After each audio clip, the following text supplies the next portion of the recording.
ونصلي على رسوله الكريم أما بعد فأعوذ بالله من الشيطان الرجيم بسم اللہ الرحمن الرحیم۔ بہت سی عورتیں یہ کویسچن کرتی ہیں کہ پیریڈز کے بعد بھی کئی عورتوں کو بلیڈنگ ہوتی ہے، تو اس کا حکم کیا ہے؟ کیا اس میں نماز پڑھی جائے یا چھوڑی جائے؟ کیا وہ ناپاک ہے یا پاک ہے؟ تو خون استحاضہ یعنی پیریڈز کے علاوہ بلیڈنگ ہونا، اس کو خون استحاضہ بولتے ہیں، جو پیریڈز کے دنوں کے بعد خاکی یا زرد رنگ کا جاری ہوتا ہے۔ یہ ایک بیماری ہے، یہ ایک مرض ہے۔ جب عورت اپنے خون حیض کی عادت کے دن پورے کر لے، یعنی پیریڈز کے دن مکمل ہو جائے، پھر اسے غسل کر کے نماز وغیرہ شروع کر دینی چاہیے، کیونکہ خون استحاضہ کا حکم خون حیض کے حکم سے مختلف ہے، کیونکہ پیریڈز میں اللہ تعالیٰ نے فرمایا کہ نماز روزہ نہ رکھے، بعد میں روزوں کی قضا دے لے اور نماز معاف ہے، لیکن استحاضہ میں ایسا نہیں ہے۔ حضرت عائشہ رضی اللہ تعالیٰ عنہ سے روایت ہے کہ فاطمہ بنت ابی حبیش رسول اللہ صلی اللہ علیہ وآلہ وسلم کی خدمت میں آئیں اور عرض کیا، اے اللہ کے رسول، مجھے خون استحاضہ آتا ہے، یعنی پیریڈز کے علاوہ بھی مجھے بلیڈنگ ہوتی ہے اور میں پاک نہیں ہوتی اس خون کی وجہ سے، تو کیا میں نماز چھوڑ دوں جس طرح حیض کے اندر چھوڑ دی جاتی ہے؟ تو آپ نے فرمایا نہیں، یہ خون استحاضہ ایک رگ ہے، ایک ویسل ہے، اور نہیں ہے یہ پیریڈز کی طرح، یعنی نہیں یہ خون حیض کی طرح۔ بس جب تم کو خون حیض آئے یعنی پیریڈ سٹارٹ ہوں تو نماز چھوڑ دو، اور جس وقت خون حیض جاتا رہے یعنی پیریڈز ختم ہو جائے، تو حیض کی عادت کے دن ختم ہو جائے تو غسل کر کے پاک ہو جاؤ، اپنے آپ سے گندگی کو پاک کر لو اور نماز شروع کرو۔ بخاری اور مسلم دونوں نے اس حدیث کو روایت کیا ہے۔ تو ہمیں یہاں سے کیا پتہ چلا کہ مستحاضہ عورت، یعنی کہ جس کو پیریڈز کے علاوہ بلیڈنگ ہوتی ہے، وہ پاک ہے، کیونکہ حیض کے دنوں میں عورت نہ پاک ہوتی۔ حیض کے خون سے پاک ہو کر غسل کر کر جو ہے، اگر ویسے بلیڈنگ ہو رہی ہے عام دنوں میں، تو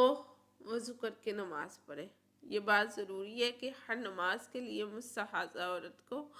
وضو کرنا ہوگا، ٹھیک ہے؟ یعنی وہ عورت جس کو حیض کے علاوہ، پیریڈز کے علاوہ عام دنوں میں بھی سپوٹنگ یا بلیڈنگ ہوتی ہے، تو وہ غسل کر کے نماز سٹارٹ کر سکتی ہے۔ حیض میں نہیں کر سکتی، اس میں تو معاف ہے، ویسے بھی وہ گندگی ہے،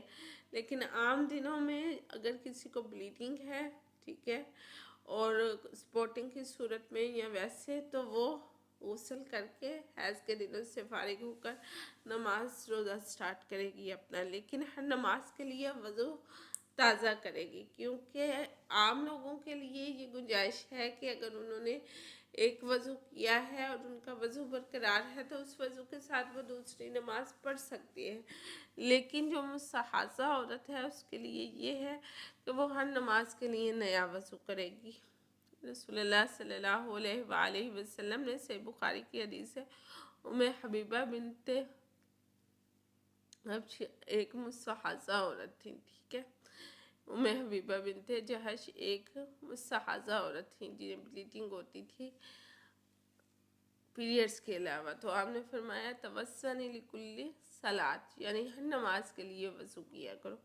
بات یہ ہے کہ جو پیریڈز والی عورت ہے، کیا وہ نماز روزہ چھوڑ سکتی ہے؟ تو اللہ تعالیٰ نے اس کے بارے میں کیا فرمایا؟ پہلے تو حدیث میں آتا ہے، متفق علیہ حدیث ہے، بخاری اور مسلم دونوں نے اس سے روایت کیا۔ حضرت ابو سعید خدری رضی اللہ تعالیٰ عنہ سے روایت ہے کہ رسول اللہ صلی اللہ علیہ وآلہ وسلم نے فرمایا، الیس اذا حاضت لم تصلی ولم تصم، کیا نہیں یہ بات کہ جب عورت حیض سے ہوتی ہے نہ نماز پڑھتی ہے اور نہ روزہ رکھتی ہے؟ یہ ایک طویل حدیث کا ٹکڑا ہے۔ جب حضور صلی اللہ علیہ وسلم عورتوں کو واعظ سنا رہے تھے تو آپ نے عورتوں کو ناقص الدین فرمایا۔ عورتوں نے اپنے نقصان دین کی وجہ پوچھی تو حضور صلی اللہ علیہ وسلم نے جواب میں یہ بات ارشاد فرمائی کہ ایام حیض میں ان کو نماز روزہ کی ممانعت ہے، یعنی حائضہ کو، یعنی جو عورت پیریڈ سے ہو، اسے بحالت حیض نماز اور روزہ چھوڑنے کا حکم ہے، لیکن طہارت کے بعد، پاک ہونے کے بعد، غسل کرنے کے بعد روزوں کی قضا دینی ہوں گی، یعنی کہ پیریڈس کے دوران 2، 4، 6 جتنے روزے چھوٹے بعد میں ان کو رکھنا پڑے گا، اور نمازیں جتنی چھوٹی وہ معاف ہے، لیکن وہ عورت جنہیں پیریڈس کے علاوہ بلیڈنگ ہوتی ہے وہ پیریڈ سے فارغ ہو کر غسل کرے، اور غسل کرنے کے بعد نماز روزہ ویسے ہی سٹارٹ